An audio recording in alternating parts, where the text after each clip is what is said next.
രാത്രി അല്പം വൈകിയാണ് കുറകജ തെയ്യത്തിൻ്റെ ചമയം തുടങ്ങുക. ചമയക്കാരനും മേളക്കാരനുമുണ്ട്. മുഖത്തെഴുത്ത് പ്രധാനമായും നെറ്റിക്കും കണ്ണുകൾക്കുമാണ്. പ്രകൃതിദത്തമായ ചായക്കൂട്ടുകളാണ് ഇതിന് ഉപയോഗിക്കുന്നത്. മുഖം നിറയെ കൺമഷിക്കരി തേച്ച് കണ്ണുകൾക്കുള്ളിൽ രൗദ്രം കൂട്ടുന്ന വരകൾ നിറഞ്ഞ നെറ്റിത്തടം, ചോരത്തുടുപ്പുള്ള വന്യത നിറഞ്ഞ ചുണ്ടുകൾ എന്നിവ കുറകജൻ്റെ പ്രത്യേകതയാണ്. കുരുത്തോലയുടെ ആടകളാണ് കാൽ മൂടും മട്ടിലുള്ളത്. കാലിൽ പാളപ്പകടി വെച്ച് കെട്ടിയ വലിയ കാൽത്തളകൾ. തലയിൽ ചില നേരങ്ങളിൽ തൊപ്പിപ്പാളയുടെ തൊപ്പിയുണ്ടാകും. തലയിൽ മുടി കെട്ടിയൊരുക്കാതെ ചീന്തിയിട്ടാണ് രാത്രിയിൽ ചിലമ്പലിയോടെയുള്ള വരവ്. അനുഗ്രഹവും കരുതലും ചൊരിഞ്ഞാണ് വിശ്വാസികൾക്ക് മുന്നിൽ കുറകജ തെയ്യമെത്തുക.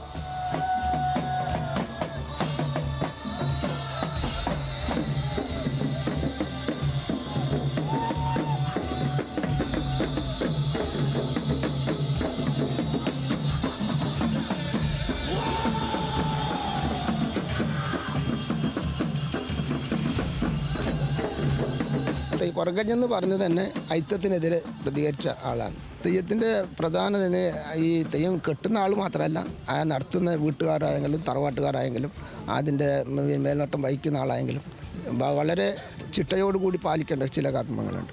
കാമക്രോധം, മോഹം ഇങ്ങനെയുള്ള ഈ മത്സര അതിബുദ്ധികളെല്ലാം ഇല്ലാണ്ട് എല്ലാവർക്കും വേണ്ടി ചെയ്യുന്ന കാര്യമാണ്. ആ രീതിയിൽ അത് എൻ്റെതല്ല, ഞാൻ എല്ലാവർക്കും വേണ്ടി ചെയ്യുന്നു, ഞാൻ നിന്ന് ചെയ്യുന്നു, ഞാനൊരു നിമിത്തമായി ചെയ്യുന്നു എന്ന് ചെയ്താൽ, സത്യധർമ്മത്തിൽ ചെയ്താൽ അത് പല കാര്യമായിരിക്കും. ചമയങ്ങൾ ഇതിന് 3 നിറങ്ങളാണ് ഉപയോഗിക്കുന്നത്: ചുവപ്പ്, കറുപ്പ്, വെളുപ്പ്. ഈ മൂന്ന് രൂപ ഇതിനെ സൂചിപ്പിക്കുന്നത്. ചുവപ്പ് എന്ന് പറഞ്ഞാൽ രൗദ്രമാണ്. അന്നത്തെ കാലത്ത് നമുക്ക് പിന്നെ ദേഷ്യപ്പെടാനുള്ള അവകാശമൊന്നുമില്ല ഈ ഗിരിജനങ്ങൾക്ക്.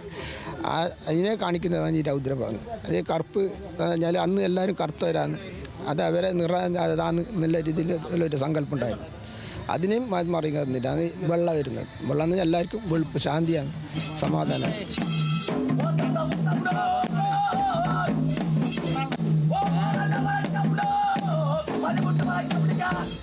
പറഞ്ഞു പ്രചരിക്കുന്ന നാടോടി ഐതിഹ്യം ഇങ്ങനെയാണ്.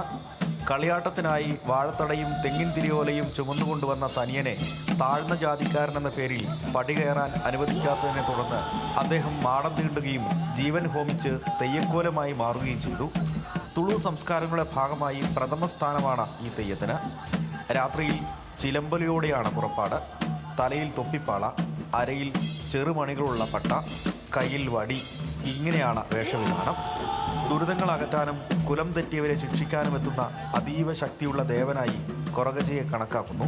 ഈ ദൈവസാന്നിധ്യം ശാന്തതയും രൗദ്രഭാവവും ഒരേപോലെ പ്രകടിപ്പിക്കുന്ന മൂർത്തിയാണ്.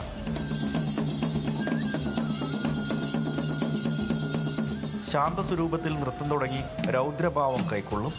നൃത്തത്തിൻ്റെ മൂർധന്യത്തിൽ അല്പനേരം ഭക്തരുടെ നേർക്ക് ഓടിയെടുക്കുകയും അലറി വിളിച്ച് മുടികൊണ്ടടിച്ച് പരാക്രമം കാട്ടുകയും ചെയ്യും. എല്ലാം കഴിഞ്ഞ് ശാന്തമായി ഭക്തർക്ക് അനുഗ്രഹം നൽകും.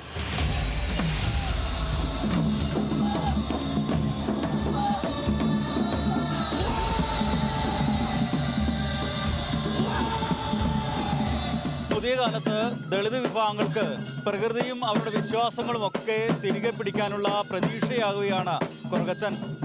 ക്യാമറമാൻ ഇന്ദ്രജിത് അമ്പാടിക്കൊപ്പം കാസർഗോഡ് നിന്നും രതീഷ് വാസ്തവൻ, ന്യൂസ് മലയാളം.